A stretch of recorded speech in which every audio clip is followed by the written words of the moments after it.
Hola a todos, yo soy María Paz de la Cruz y este es un nuevo programa de Derechos en Voz Alta, un espacio de Amnistía Internacional para conversar sobre derechos humanos.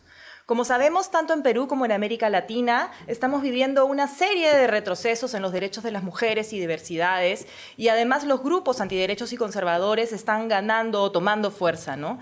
Para conversar sobre este tema estamos con Rita Segato. Ella es escritora, antropóloga y activista feminista argentina, residente en Brasilia y Tilcara. Hola Rita, ¿cómo estás? Gracias por estar aquí. Hola, ¿qué tal? Bien, bien, aquí estamos recién llegada. Sí, ayer, recién.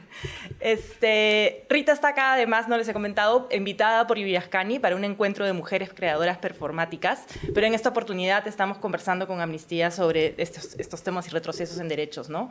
Para empezar, cuéntanos cómo ves la situación de las mujeres y diversidades, tanto en Perú como en América Latina. Claro, el tema del retroceso no es solamente en el Perú y en América Latina, es también en los Estados Unidos muy fuertemente y también en Europa. O sea, es general, no afecta solamente a nuestro continente. Por ejemplo, en Estados Unidos siendo repensado el derecho al aborto, ¿no? Que es una cosa impresionante, ¿no? Y eso hay que entenderlo desde una perspectiva más abierta, más general, desde la perspectiva de la política en general. ¿Por qué? Nos tendríamos que preguntar, y es una pregunta complicada, ¿por qué los partidos políticos y los sectores políticos que defienden la concentración de la riqueza, todos parecen aunarse hoy, concentrarse hoy en un frente antimujer? ¿Por qué, no? ¿Qué tocan los derechos? O sea, ¿cómo los derechos solicitados por las mujeres, no por todas, porque el cuerpo no es una garantía, pero cómo porque existe, en el movimiento negro, por ejemplo, existe una categoría que se llama conciencia racial. En el movimiento de las mujeres no tenemos todavía una categoría a la que podamos llamarle conciencia de género. Hay mujeres que no tienen una clara conciencia de qué significa en la historia haber sido mujeres. Entonces, esa es una diferencia, algo que hay que pensar. Hay muchas mujeres que tienen cuerpo de la hembra de la especie, pero no tienen una conciencia de género. El caso clásico que siempre menciono es Margaret Thatcher, que fue el primer ministro inglés más antimujer de toda la historia de la política británica y tenía un cuerpo de hembra de la especie. Entonces, no es una garantía. Entonces, pero ¿por qué? La gran pregunta es esa, ¿no? ¿Por qué los partidos que defienden la concentración de la riqueza y defienden a la propuesta de los dueños del mundo, todos se aunan, se concentran contra las reivindicaciones de las mujeres? Por ejemplo, contra el tema del aborto, que es un fraude total. La criminalización del aborto y el argumento de la vida, de la defensa de la vida, es un fraude total, porque... ¿Puedo explicar por qué? Sí, por supuesto. Porque si alguien viene y me dice, vamos a defender la vida, yo estoy totalmente de acuerdo. Pero la vida en todas partes. Claro. La vida en los derechos a la medicina, en los derechos a la salud, la vida en los derechos contra la pobreza, la miseria, en los derechos contra la guerra. Voy a defender la vida en todas partes, no solamente cuando esa vida se encuentra adentro de una panza de mujer. Ahí es sospechoso. Claro. Pero, por ejemplo, se había avanzado en Estados Unidos con el derecho al aborto y en muchas cosas habíamos avanzado y antes tampoco existía esta conciencia que mencionas, pero los movimientos antiderechos, los discursos de odio no son algo nuevo. A pesar de que habíamos avanzado, ahora, ¿por qué estarían teniendo Porque más ellos fuerza? También han avanzado. O sea, lo que muchas veces digo es que lo debemos percibir con alegría, porque solo demuestran lo que hemos avanzado. Solo demuestran lo que amenazamos con lo que defendemos. Y eso que amenazamos con lo que defendemos es lo que suscita el esfuerzo de ellos por ver si nos cierran el camino. ¿Y qué ganan ellos impactando en los derechos de las mujeres? ¿Qué gana el patriarcado, el capitalismo? Ganan algo muy evidente para mí. Ganan el mostrar al mundo que no vale la pena defender derechos. Porque sí, o sea, tanto en el campo del género como el de la raza también, si se avanza en esos campos, podemos demostrar que las luchas valen la pena. Y eso es lo que quieren impedir por todos los caminos y de todas las formas posibles. Y ante esto, entonces, ¿qué deberíamos hacer los movimientos Decir feministas, esto que estoy diciendo. Primero, vas a defender la vida, vamos juntos. Pero la vida en todas partes, la vida en Gaza, ¿la vamos a defender juntos? ¿O no?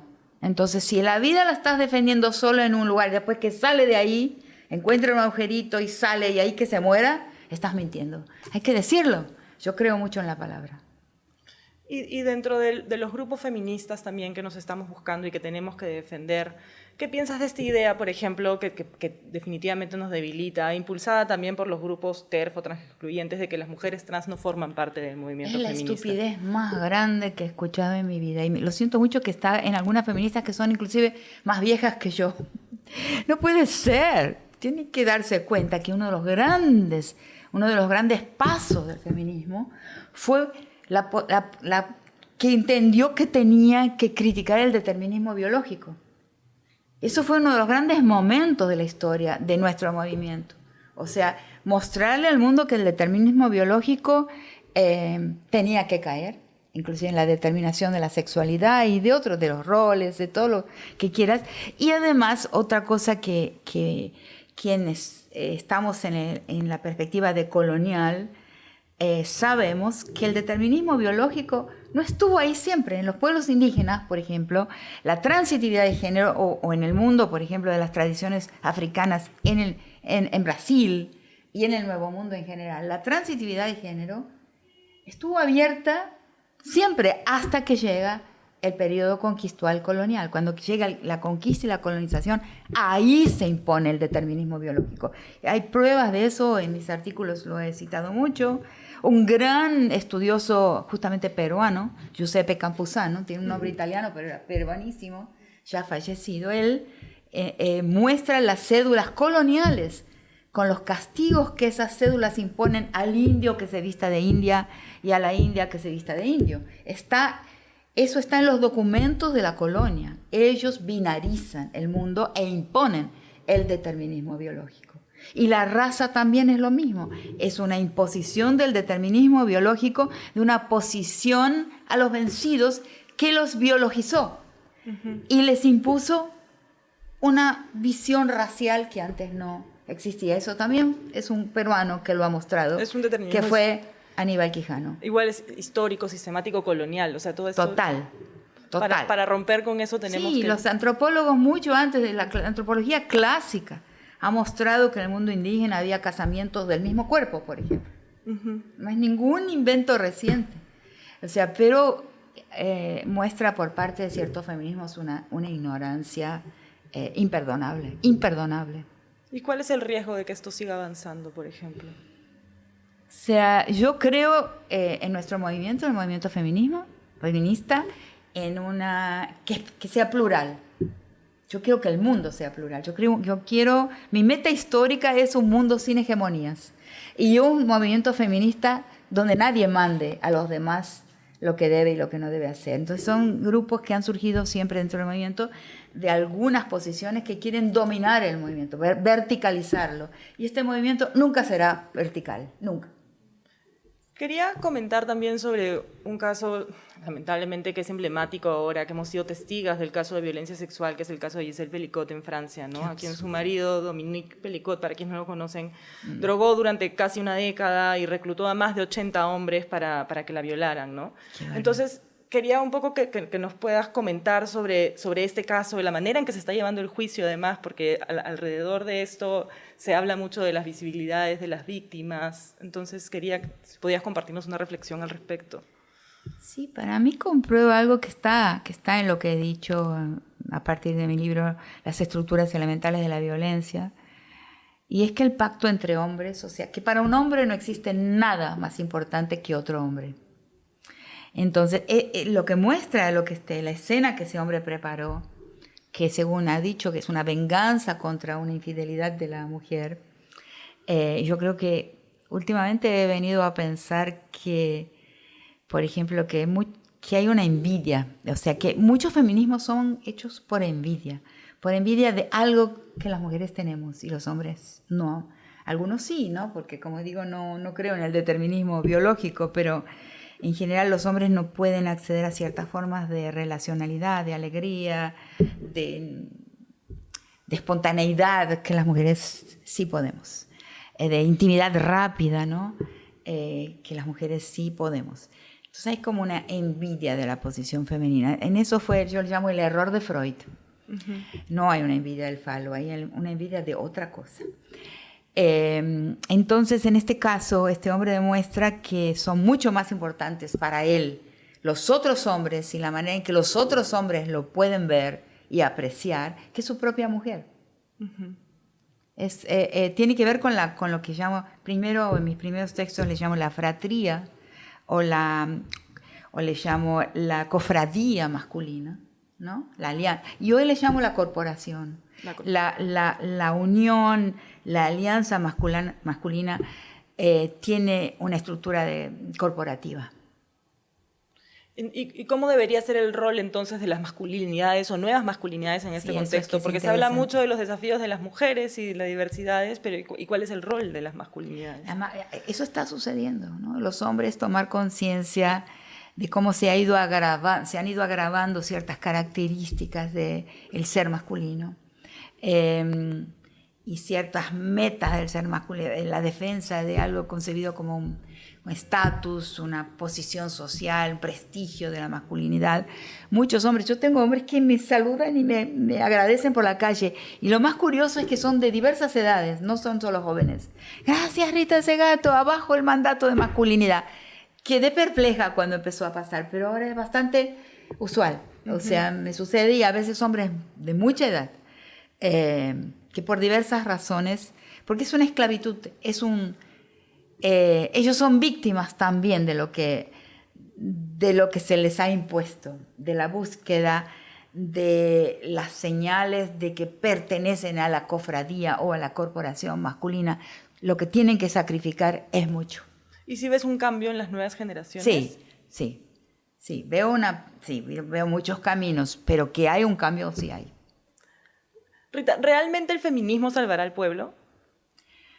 Yo creo que el feminismo es la única...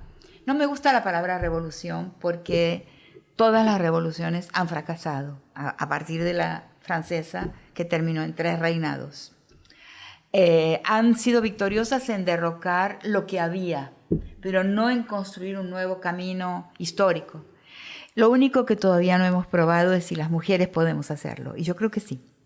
Yo creo que sí, pero entendiendo muy bien y trabajando juntas para entender y construir cómo sería una politicidad femenina.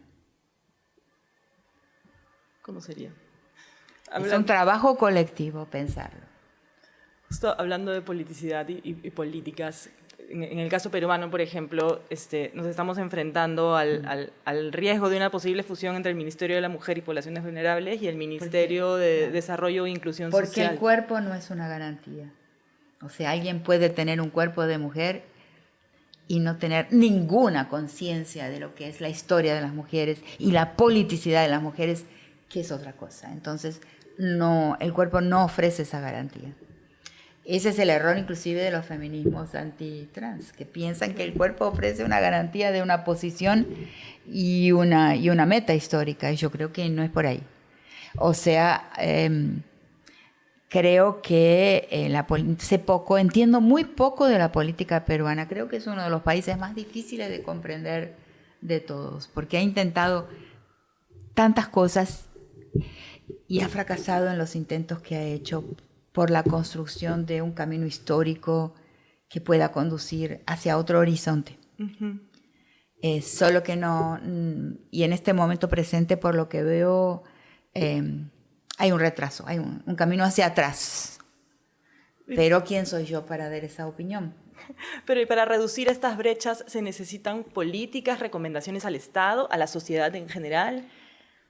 Yo creo que hemos pensado mal algo. Hemos pensado, tomamos el Estado y el Estado transforma la sociedad. Y eso no ha funcionado.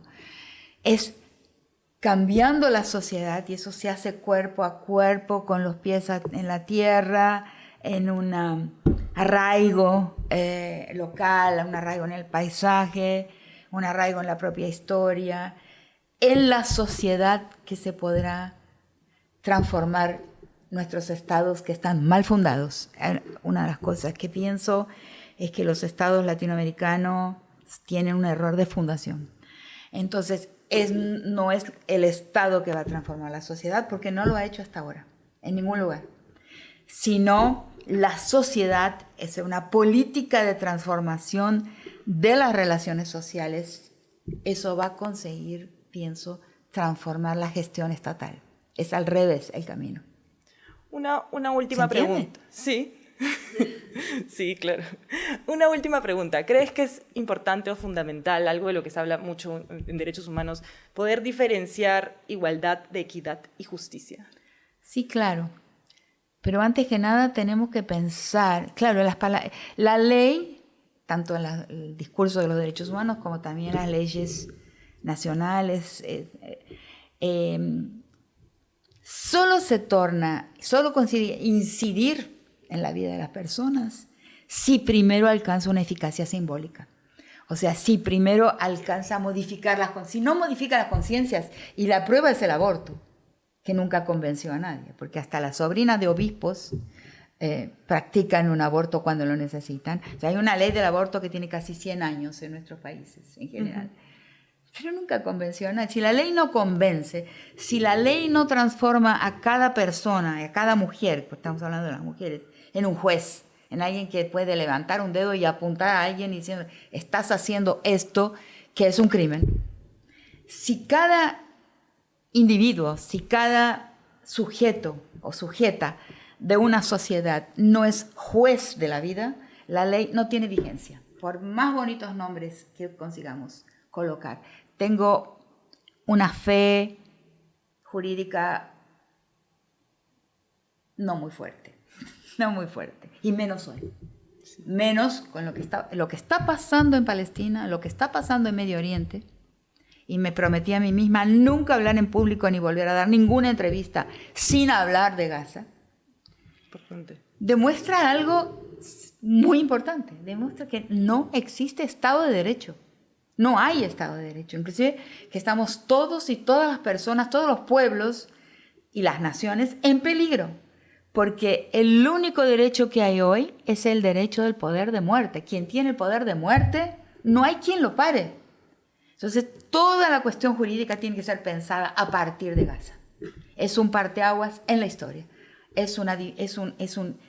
La historia se divide en pasado y presente en Gaza, porque no hay más Estado de Derecho, no hay ley.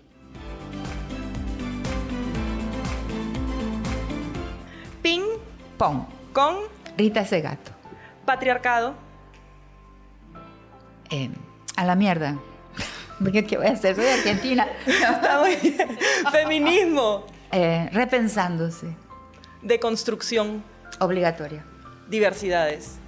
El futuro. Pluralismo. Feminicidios. Por envidia. Aborto. Derecho a la vida en todo lugar. Gaza. Fin del Estado de Derecho.